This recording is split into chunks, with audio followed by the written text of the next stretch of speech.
Olá, povo de Deus, quinta-feira da 22ª semana do Tempo Comum, 5 de setembro de 2024. Nossa reflexão de hoje é a partir de 1 Coríntios 3, de 18 a 23, Lucas 5, de 1 a 11. Ler a primeira carta aos Coríntios é voltar-se para a metade do primeiro século e se deparar com uma cidade viva, composta por pessoas de diversas nações. Desde que foi reconstruída em 45 a.C., Corinto recebeu colonos vindos da Itália, judeus e diversas diásporas, e tendo os gregos como uma minoria no meio deles. O cristianismo conhecia assim sua prova de fogo no encontro com diversas culturas e religiões. Uma significativa parte da cidade era constituída de escravos que faziam o trabalho entre os seus dois portos. Há um desencontro enorme entre as fontes quanto ao número de habitantes, que vai de 800 mil a 250 mil. Porém, desde que em 27 a.C. foi nomeada a capital da Acaia, na Grécia, Corinto se tornou realmente um polo urbano considerável no primeiro século da nossa era. Encontramos no meio dessa cidade conturbada Áquila e Priscila, casal de judeus convertidos ao cristianismo, expulsos de Roma pelo edito de Cláudio em 49 d.C. Eram pequenos empresários, fabricadores de tendas e acolhem o apóstolo Paulo nos primeiros meses de sua estada em Corinto. Paulo trabalha com eles. Foram de suma importância para o início da evangelização em Corinto. Paulo só os deixa depois da chegada de seus companheiros de missão, que trazem recursos enviados da comunidade de Filipos, liberando um pouco mais Paulo para a evangelização. No texto de hoje, Paulo retoma o tema da sofia, ou seja, da sabedoria grega, contrastando com a da loucura. A sofia grega era central na filosofia e religião helenísticas, marcava o platonismo, o gnosticismo e alcançou a influenciar a teologia cristã. Na sua origem, estava meio vinculada ao significado de esperteza, habilidade, porém, seu significado posterior se aproximou do conceito de phronesis, que na concepção aristotélica se identifica com a sabedoria prática e foi moldado pelo termo filosofia, amor à sabedoria, como usado por Platão. Com essa introdução, creio que fica mais fácil nos aproximarmos da leitura de hoje, onde Paulo joga com os conceitos de sabedoria deste mundo e loucura diante de Deus. Diz o apóstolo: irmãos, ninguém se engane a si mesmo. Se algum dentre vós se julga sábio à maneira deste mundo, torne-se louco para ser sábio, porque a sabedoria deste mundo é loucura diante de Deus. Com efeito está escrito: ele apanha os sábios na sua própria astúcia. E ainda, o Senhor conhece os pensamentos dos sábios e sabe que são fúteis. Portanto, ninguém se glorie nos homens, pois tudo é vosso. Paulo, apóstolo, Cefas, o mundo, a vida, a morte, o presente ou o futuro. Tudo é vosso, mas vós sois de Cristo e Cristo é de Deus. Lucas 5, de 1 a 11. Jesus estava na margem do lago de Genezaré e a multidão apertava-se ao seu redor para ouvir a palavra de Deus. Jesus viu duas barcas paradas na margem do lago. Os pescadores haviam desembarcado e lavavam as redes. Subindo numa das barcas, que era de Simão, pediu que se afastasse um pouco da margem. Depois sentou-se e da barca ensinava as multidões. Quando acabou de falar, disse a Simão: avança para as águas mais profundas e lançai vossas redes para a pesca. Simão respondeu: mestre, nós trabalhamos a noite inteira e nada pescamos, mas em atenção à tua palavra vou lançar as redes. Assim fizeram e apanharam tamanha quantidade de peixe que as redes se rompiam.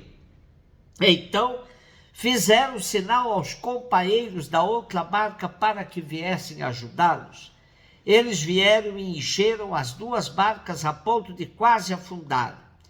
Ao ver aquilo, Simão Pedro atirou-se aos pés de Jesus, dizendo: Senhor, afasta-te de mim, porque sou um pecador. É que o espanto se apoderara de Simão e de todos os seus companheiros, por causa da pesca que acabavam de fazer. Tiago e João, filhos de Zebedeu, que eram sócios de Simão, também ficaram espantados. Jesus, porém, disse a Simão: não tenhas medo. De hoje em diante tu serás pescador de homens. Então levaram as barcas para a margem, deixaram tudo e seguiram a Jesus. Lucas começa seu relato que une o tempo de Jesus com o Evangelho, com o tempo da igreja, com os Atos dos Apóstolos, dizendo assim: visto que muitos empreenderam a tarefa de contar os fatos que nos aconteceram, tal como nos transmitiram as primeiras testemunhas oculares, postas a serviço da palavra, também eu pensei escrever-te tudo em ordem e exatamente começando desde o princípio. Assim compreenderás com certeza os ensinamentos que recebestes. Por isso, entende-se que depois de apresentar Jesus batizado, também no deserto e na sinagoga, proclamando sua missão e estendendo da Galiléia à Judéia, hoje ele vai formar seu grupo missionário. Interessante o relato de Lucas, que coloca Jesus frente à multidão, entrando no barco e se sentando aí para ensinar o povo. É a partir da comunidade que Jesus quer falar sobre a palavra de Deus. Jesus começou sozinho sua missão. Agora vai compor um grupo para expandi-la. Porém, como convencer aqueles homens simples de assumirem esta convocatória de Jesus? Nada melhor que um sinal fácil de ser entendido por eles. Pescadores que eram, perceberam que essa pesca abundante estava fora de cogitação. Só poderia ser fruto da intervenção de alguém fora do esquema. A multidão escutou sua palavra e Simão, instado por Jesus a lançar outra vez as redes, depois de uma noite de insucesso, diz: Mestre, tentamos a noite inteira e nada pescamos, mas em atenção à tua palavra.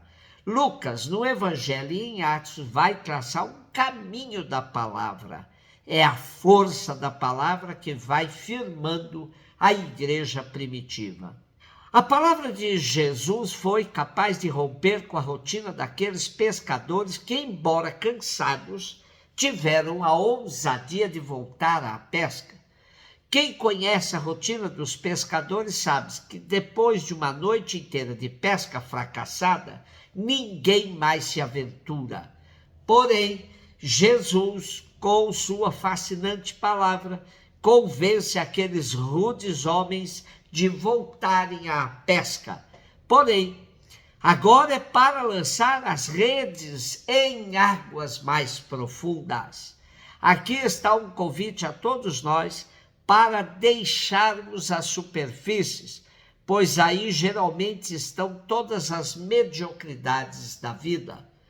Ter coragem de enfrentar profundidades não é para todos, sobretudo na atual sociedade marcada pela mentira e aparências.